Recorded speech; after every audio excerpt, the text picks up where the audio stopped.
Okay, first of all, down feathers. You can look at the picture. This is the picture of a down feather. And what is the structure of the down feather? Is that they are fluffy.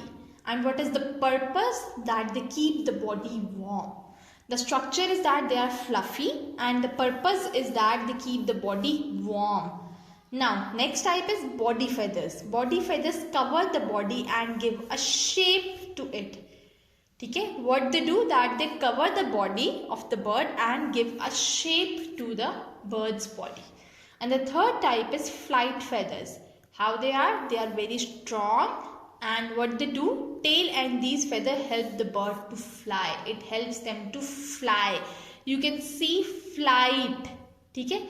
You will get an idea from this word flight that it helps them to fly along with the tail. This is a flight feather. Okay.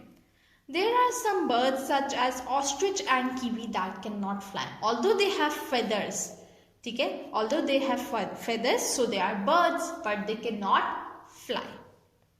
Penguins cannot fly like other birds. Okay, another bird example, that is penguin. It is also a bird. Why? Because it has feathers, it has wings, but it cannot fly. They use their wings as flippers and swim underwater. But they use their wings. These are the wings of the penguin. And you know that penguins swim underwater, so they used these wings as flippers. Okay? Have you seen a boat, or have you ever went for a ride in the boat? So you will notice, जिसको आप उर्दू में चप्पू कहते हो, ठीक है? The instrument that is used to sail the boat, that are also known as flippers. So penguin use their wings as flipper to swim underwater. Okay.